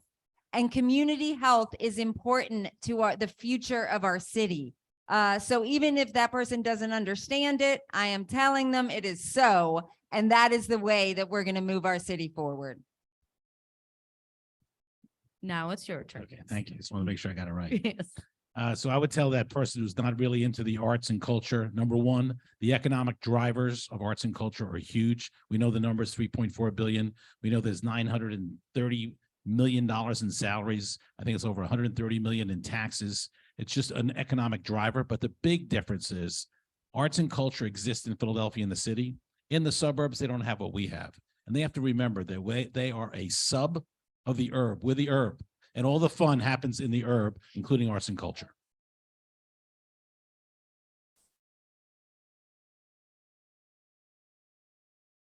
All right. Arts and culture is a great economic engine, of course, for a city. And we need that to lift up our city. Our city has to be a place that has a bright future for us today and for our children tomorrow. Without arts and culture, we don't have the opportunity to grow our economy, and that places a heavy burden on the people who live here, especially the poor, but also a lack of business, tourism, and all those other things. What I would say to that non-art supporter is that the three major issues in our city are the gun violence issue, education, and poverty. And arts is critical in improving all three of those issues. When I think about gun violence, exposing young people to art at a young age, exposing them, taken away from getting involved in unfortunate situations and out of school time because of working with the arts. When I think about poverty, we all talked about how arts help to grow the economy in the city of Philadelphia. We have a huge poverty issue, and arts addresses that. And in education, it opens the minds of young people at an early age to make them our future leaders. That's why art is important. Closing the gap between the haves and the have-nots is essential in Philadelphia. Public education, along with arts and culture, are the tools that allow people to know that they can overcome any obstacle that is currently in their way. But you don't know what you don't know until you have the opportunity to explore it.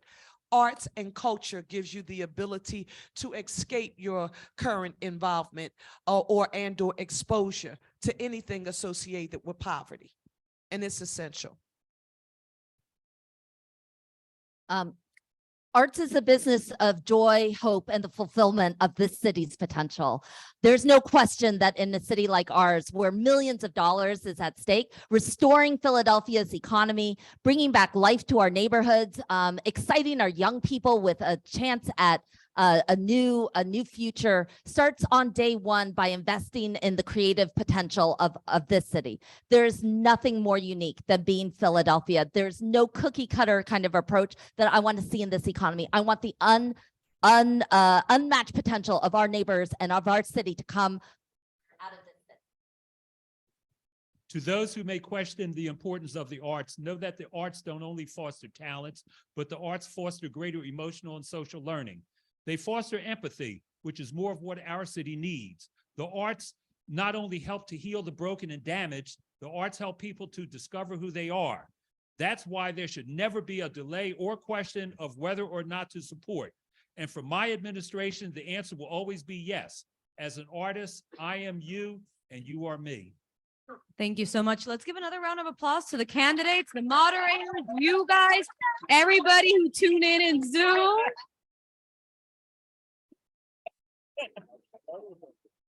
Now, before we close it up, let's bring Patty out. She's going to be giving us our final remarks.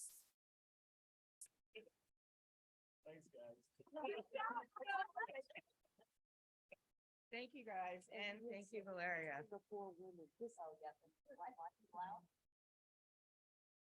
So, of course, they've lost my script.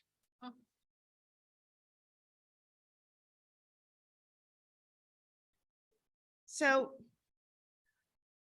I want to, since I can't find my script, I want to revisit something that many of you have heard me say before. Arts and culture matter. Arts and culture voters matter. And as a community, you've heard me say we need to stand in our power. We need to stand in our power because we do make a difference and will make a difference to the future of this city. Arts and culture matters because we make this city a more vibrant place to live and work. We contribute to the educational success of our children. When our students are exposed to arts and culture experiences, their attendance improves and the test scores go up. We help create beautiful public spaces where our young people can play and our seniors feel safe. Our creative entrepreneurs are the pioneers that reignite the vitality of our commercial corridors. We enrich the lives of our residents and the experiences of our visitors. We, us, all of us who make up the creative economy, fuel a $3.4 billion industry. We're part of a very diverse workforce of over 37,000 jobs. We contribute $81 million in annual tax revenue. This is a powerful industry driven by active and engaged citizens who vote with their conscience. I hope that by participating in this forum and listening to these candidates, you all will be able to make an informed decision and vote for the arts. Let's stand in our power as we elect the 100th mayor of Philadelphia.